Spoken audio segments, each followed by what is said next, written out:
Hi, I'm Jennifer McGuire, a guest teacher at twopeasinthebucket.com, and this is Holiday Thinking Inking Week 5. I'm focusing on alcohol inks, and I wanted to show you kind of a softer way to use them. There's many ways to use them, and I showed a lot in the first Thinking Inking class, but here I wanted to show some additional ideas. This first one shows using alcohol inks over an embossed image on watercolor paper. You can see here how the color's absorbed into the paper, but the shiny silver sits on top.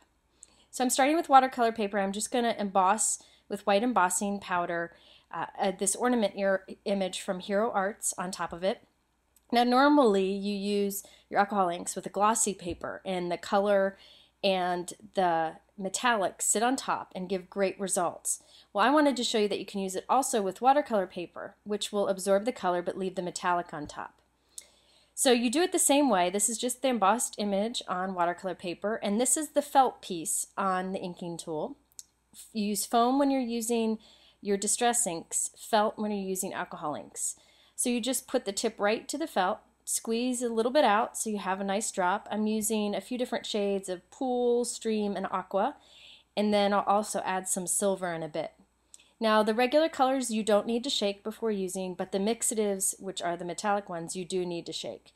Now since I'm using watercolor paper, which will absorb a lot of the ink, you want to use a lot of color. That's why I put a lot of that green color down, or the blue color.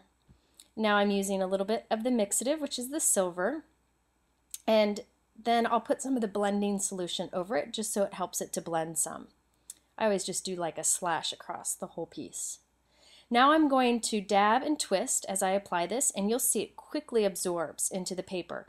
If you did this on glossy paper, you can still have some time to move it around, but with the watercolor paper it absorbs it right away, giving these really gorgeous deep colors. So I'm just going to keep adding color here, and then I'll go back and add some more color just to make it more intense.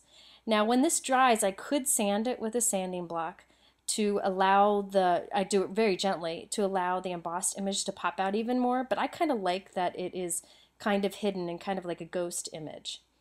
So here you can see I'm putting lots more color onto the inking tool. Again, you use felt for this, you use foam on your inking tool when you're doing distress inks. So you can use the same tool, just different pieces on it. So you can see how I'm adding even more color. You just give it a few seconds to dry in between. And you can just keep adding. You can mix colors here, you can do whatever you want. And you'll see that that silver kind of sits on top, and it's just beautiful in real life.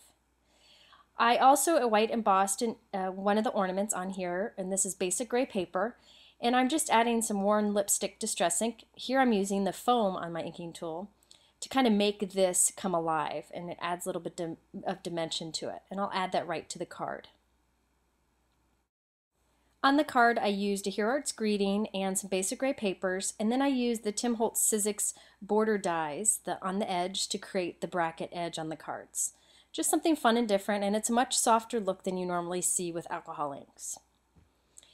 Here's another technique using alcohol inks, and here I used it on sticky back canvas, and that's what I did for the square here. You can make this in much softer colors, but I wanted some deep fall colors. So this is sticky back canvas. It comes on some release paper. The way I like to cut it into pieces, actually put a little cut on the side and just tear very firmly, and it gives a nice frayed edge, and it always ends up being a nice even piece. It always tears straight. So I'm just doing little cuts to end up with a rectangle white sticky back. And sticky back now comes in natural too, but I'm using the white. I just remove the release paper and stick it right on my craft sheet so that I can craft on it however I'd like. So I'm putting some butterscotch and caramel colors on here, some espresso, different colors of browns. You can see a few different dots there. And I'm just going to put them right on to the foam. Again, I want to use extra alcohol ink this time because the canvas will absorb a lot of the alcohol ink. And this is the copper, and I'm going to wait on that for just a second. And I'm going to put some blending solution down and see how you can get this marbly look. It instantly soaks in, so you can't really blend it much afterwards, but you can get some great looks. So I'm going to keep adding ink to this so that it kind of smooths it out a bit, but you could stop at any time. Now that pumpkin was heat embossed on there, so you can see that kind of pop there. I did it with white embossing powder. Now I'm going back with some of the copper metallic mixative and some blending solution, and you can see the copper ends up sitting on top of the canvas. Now I could have stopped along the way to get more of a varied look, but I wanted it to be more solid. So you can see here what what it looks like. It still looks like fabric, but has a nice shine to it. Also wanted to show you a little trick here. This is some basic gray paper. I'm putting my adhesive on the paper and laying some ribbon onto it. This is from May Arts. It's always best to put your adhesive on the paper and lay your fabric or your ribbon onto it, as opposed to trying to put the adhesive on the back of the ribbon or the fabric. So I'm just trying to figure out where I'm going to put this here, but I'm just going to stick it right across. I'll end up moving it a few times, which you'll see in a little bit, and cut off the extra. Now I wanted to put the canvas on with foam dots so it stood up a little bit instead of laying flat. So I'm putting some foam dots on here, and I actually stuck my sticky back onto some cardstock and sewed around the edge so it looks like nice handmade and using fabric. And here is a little trick I do with my small stamps. I don't actually use an acrylic mount for these tiny guys. I just stick it to my finger. It sticks fine. And then I'm using some soft sand ink just to do a little background here. Just a little way I cheat when it comes to stamping.